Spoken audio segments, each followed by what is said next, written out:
Reward to risk ratio traders और investors लिए गए रिस्क पे कितना रिटर्न मिल सकता है उसको कैलकुलेट करने के लिए risk to reward ratio use करते हैं। सारे ट्रेडर्स और इन्वेस्टर एक ऐसा मैजिक फॉर्मूला ढूंढते रहते हैं जिससे वो हर एक ट्रेड या हर एक इन्वेस्टमेंट पे पैसा बना सकें। सच तो ये है कि ऐसा कोई मैजिक फॉर्मूला नहीं है। इसको हम गोल्डमैन सैक्स के एग्जाम्पल से समझते हैं। जो ग्राफ आप अपनी स्क्रीन पे देख रहे हैं ये गोल्डमैन सैक्स की 2012 की 10 की रिपोर्ट। इस रिपोर्ट में जो नंबर्स ब्रैकेट्स में है वो लॉस डिनोट करते हैं और जो नंबर्स ब्रैकेट में नहीं है वो प्रॉफिट दिखाते हैं। अगर आप 2012 देखेंगे तो गोल्डमैन सैक्स के 2012 में 27 ऐसे दिन थे जब उन्होंने जीरो से लेके $25 मिलियन का प्रॉफिट करा। 56 ऐसे डेज थे जब उन्होंने $25 मिलियन से लेके $50 मिलियन का प्रॉफिट करा। 75 ऐसे डेज थे जब उन्होंने 50 से लेके $75 मिलियन का प्रॉफिट करा। ऐसे ही अगर आप नेगेटिव साइड पे देखेंगे तो 12 ऐसे दिन थे जब उन्होंने जीरो से लेके $25 मिलियन का लॉस लिया। 2 ऐसे दिन थे जब उन्होंने 25 से लेके $50 मिलियन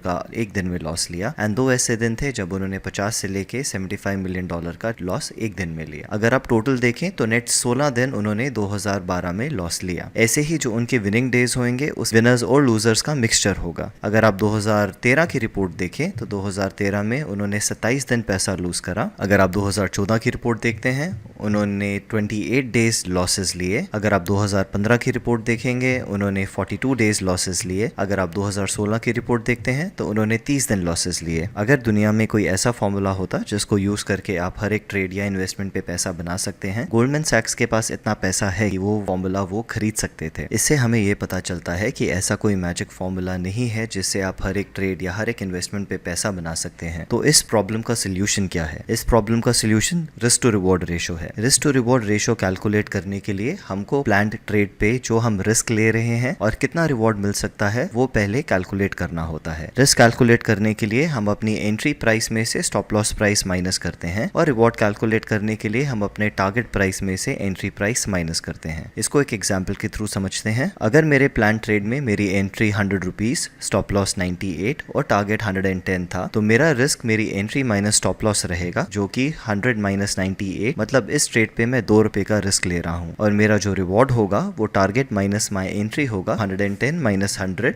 विच इज 10 रुपीज। अब reward to risk ratio calculate करने के लिए मैं अपने रिवॉर्ड को जो इस केस में 10 रुपए है उसको अपने रिस्क जो इस केस में 2 रुपए है उससे डिवाइड करूंगा और इससे मेरे को मेरा रिवॉर्ड टू रिस्क रेशो पता लग जाएगा जो कि इस केस में 5:1 है। जिसका मतलब ये हुआ कि अगर ये ट्रेड मेरे फेवर में चलता है तो जितना रिस्क मैंने इस ट्रेड में लिया मेरे को उससे 5 गुना प्रॉफिट मिलेगा। एक ट्रेडर या इन्वेस्टर ये डिसाइड करता है कि जब भी वो कोई ट्रेड लेगा उसका minimum reward to risk ratio criteria क्या होना चाहिए। जब उस ट्रेडर को कोई ट्रेड उसके रिवॉर्ड टू रिस्क रेशो से मैच करता हुआ मिलेगा तभी वो उस ट्रेड में एंटर करेगा। एक एग्जांपल लेते हैं। समझ लेते हैं कि कोई ट्रेडर कहता है कि उसका minimum reward to risk ratio 2:1 रहेगा और वो ट्रेडर 6 ट्रेड लेता है जिसमें से 3 प्रॉफिट होते हैं, 3 लॉस होते हैं। पहला प्रॉफिटेबल ट्रेड आपको +2 देगा क्योंकि आपका रिवॉर्ड जो है वो 2:1 है। दूसरा प्रॉफिटेबल ट्रेड आपको अगेन +2 मिला। तीसरा लूजिंग ट्रेड आपका -1 हो जाएगा। चौथा लूजिंग ट्रेड आपका -1 हो जाएगा। पांचवा